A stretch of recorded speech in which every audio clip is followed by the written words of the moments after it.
Jonathan again. Getting ready to unload my trailer.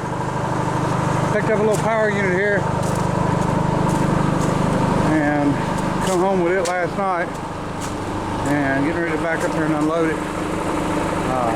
After that haul down from Ohio, it seemed like we didn't have enough tongue weight. We had too much over top of the axles. We only had a 4,500 pound flywheel up here, and my truck seems like it likes a lot more than that. So you can see how far ahead this engine is and how far my truck is not squatting. It likes that weight. It seems to do a lot better. So this is a big engine. This is a D13000 series, which is a power unit version of a D8 engine. The plan here, I don't have a radiator and stuff, but I think a man could tank cool this thing.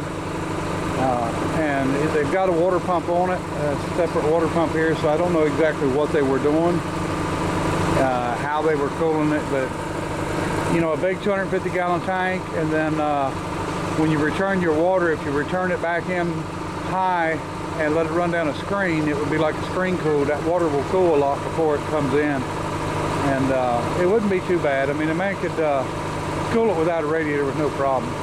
You just have to have a lot of water.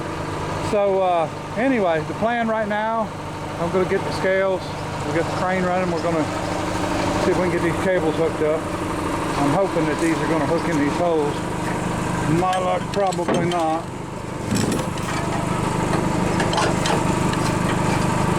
Yeah, I don't know. We'll have to study on this a little bit.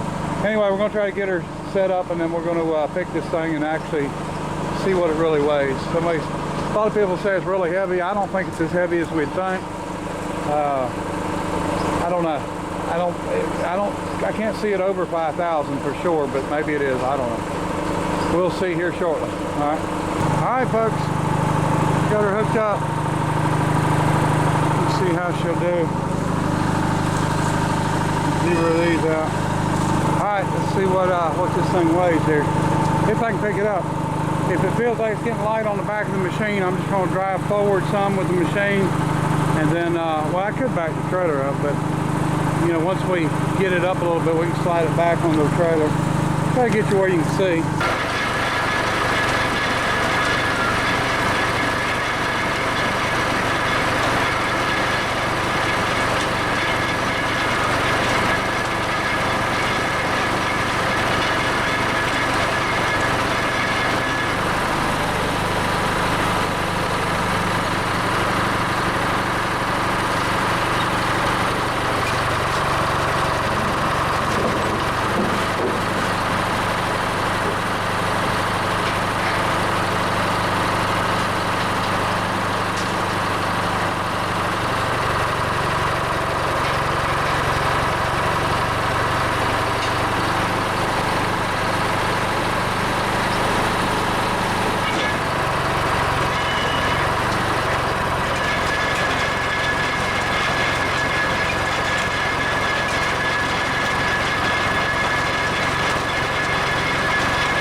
Definitely heavier than I thought it was.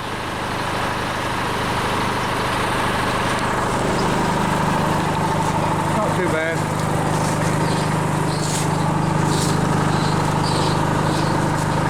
$74.10. Pretty heavy engine, right? So we got her though, no problem. No problem. Let me move my trailer and then we'll drop this thing down a little bit and take a look at it. Okay, folks, so here's what we've got. I can't back up from the, can't zoom out none. This thing's so daggone big. So this engine to the top of that valve cover is about 5 foot off the ground. Good size. 7,500 pounds. I didn't think it was that much, or 74 something. And anyway, this has a clutch. It's an over the center clutch, so you can use it for sawmill or about anything. Now I did get something with this this was running, and it's not a sawmill, but I'll show it to you later.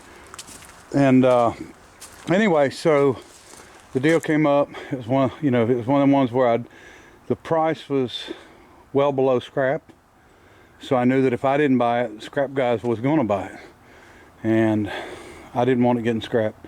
So we'll save it. Maybe we'll find somebody one day that needs it, or we might use it here. I don't know.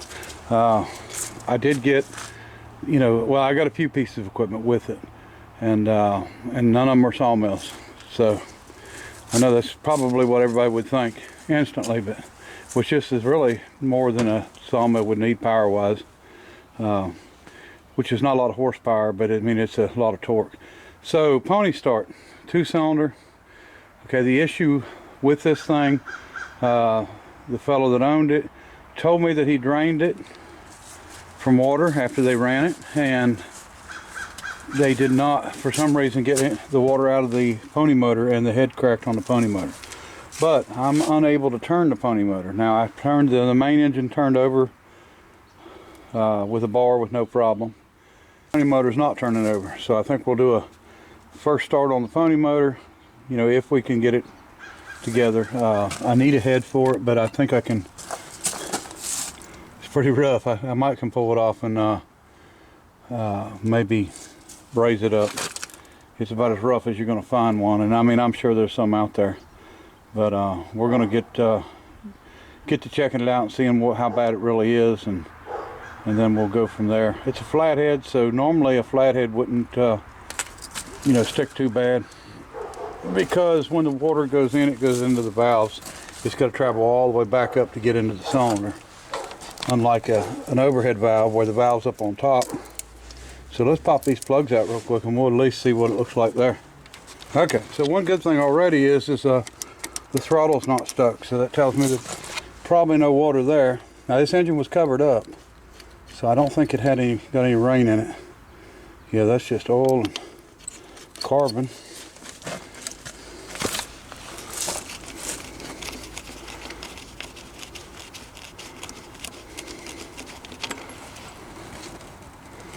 It's a little drier, but I don't know if it's dry enough to be stuck. I don't know. There might be something else causing it too. The gearbox could be stuck. So let's do a little checking here. Maybe we can pull the cover off and get into it and try to turn it. See what we can do real quick. All right. Well, we got this cover off, and it looks like we've got oil down there. I did check the oil in the engine also, and it's fine. No water in it at all. A little bit low, not bad. So it looks good in there. There's a little rust on that flywheel though. Clutch seems to be engaging, disengaging. Okay, that's a over the center clutch. There it popped in. There it's popped out. So it seems to be working all right.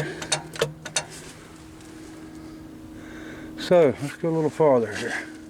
Take that top cover off. Alright, so this must be the place for the electric start on this motor. So that'd be nice, but don't look like that's happening. So, but sure it's going to be easy to get some leverage on this engine and see if it'll move it all. So let me find a pry bar. Alright folks, how about a pry driver? Because everybody knows that screwdrivers are multi-purpose chisels sometimes. You want to move it all. Tight, tight, tight. We're going to get our gasket and keep from it. There we go. Don't need to make any more gaskets and stuff than I have to. Yeah, it moved a little bit there. Oop. Huh. I wonder if there's something in the front that could be locking it up. Magneto. I'm not prying on it now, I'm just checking the end play first. I can hear a noise up here. So I guess we've got a governor there. I guess we got a governor here, and then this 90-degree start. And of course the magneto. I mean, it's always a possibility you got water in the magneto and stuck. Yeah, we got a little bit here, but not much. So, all right, let me see what we can figure out. All right, folks, I pried just a little bit harder, and it was moving no problem. So I went ahead and just worked it back and forth a few times until it finally freed up. So we got an impulse coupler working. Put my hand over the top of the carburetor. We got suction. So I think, you know, we can probably, there's no reason why it shouldn't run. We'll probably clean the points on the magneto, go through and take the carburetor apart, clean it, and get some fuel in this tank and on the starting tank, and we'll see if we can get it to run.